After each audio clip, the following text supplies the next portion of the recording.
یہ آج سے تقریباً 30 سال پہلے کا واقعہ ہے جو میرے ساتھ پیش آیا تھا۔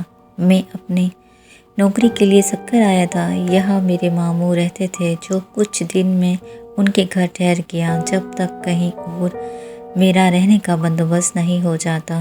ماموں جان کے گھر میں کئی سالوں کے بعد آیا تھا۔ بچپن میں کبھی اماں جان کے ساتھ آیا کرتا تھا۔ ابھی کچھ دن ہی گزرے تھے، نئی نوکری تھی، میں اس میں الجھا ہوا تھا۔ ایک رات میں دیر سے گھر لوٹا، کھانا کھا کر میں نے اپنے کمرے کی جانب پڑھا تو مجھے ایسا محسوس ہوا کوئی اوپر کی جانب گیا ہو۔ میرا کمرہ بند رہنے کے سامنے تھا اور اوپر ایک کمرہ تھا جو بند پڑا تھا۔ ماموں نے مجھے پہلے دن سے ہی وہاں جانے سے منع کیا تھا۔ کیوں یہ نہیں بتایا تھا۔ میں نے بھی زیادہ نہ پوچھا، مگر اس وقت کون گیا ہوگا وہاں، یہ سوچ کر میں اوپر چلا گیا۔ کمرے کے باہر پہنچا تھا کہ اندر سے مجھے کسی کے ہنسنے کی آوازیں آئیں۔ دل بری طرح دھڑکا۔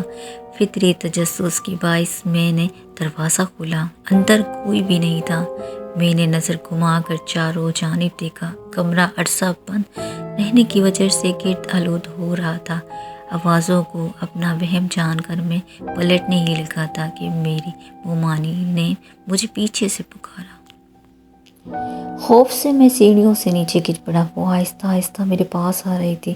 میری آواز حلق میں ہی رہ گئی تھی۔ بامشکل میں چیخا تو میری آواز پر مومانی اور ماموں نے اپنے کمرے سے بھاگے آئے۔ میں ہاری حالت بہت گہر ہو چکی تھی۔ میں نیم بے ہوش میں تھا، مگر مجھے وہ لڑکی اپنے سامنے محسوس ہو رہی تھی۔ ماموں شاید سمجھ چکے تھے مجھے کیا ہوا ہے۔ انہوں نے مجھ پر دم بھی کیا اور اپنے کمرے میں لے گئے۔ کچھ دن بعد جا کر میری حالت بہتر ہوئی۔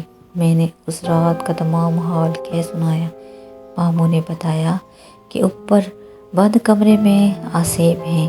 وہاں کوئی نہیں جاتا، مگر وہ کسی کو نقصان نہیں پہنچاتے۔ تم نے شاید وہ دروازہ کھولا ہوگا، اس لیے تمہارے ساتھ ایسا ہوا۔ اس کے بعد میں جتنا وقت بھی ان کے گھر رہا، کبھی زینے کے پاس بھی کھڑا نہیں ہوا۔ میں نے چونک کر دیکھا۔ مجھے حیرت بھی ہوئی کہ وہ کبھی سیڑھیاں نہیں چڑھتی تھی پھر اوپر، مگر انہوں نے کہا کہ مجھے اوپر آتے دیکھا تو میرے پیچھے چلی آئیں۔ مجھ سے پوچھا تو میں نے بتایا کہ مجھے لگا کوئی یہاں آیا ہے، دیکھنے چلا گیا۔ خیر میں ان کے ساتھ نیچے آنے لگا۔ ابھی 2-3 سیڑھیاں ہی اترا ہوں کہ مجھے محسوس ہوا کہ کوئی میرے پیچھے پھر ہنسا ہو، مگر وہاں تو مومانی تھی۔ میں نے ڈرتے ڈرتے اپنی گردن گھمائی اور میرے ہوش اڑ گئے۔ میرے پیچھے مومانی کے ایک جھلسے ہوئے چہرے والی لڑکی کھڑی تھی جس کی آنکھیں سرخ تھیں۔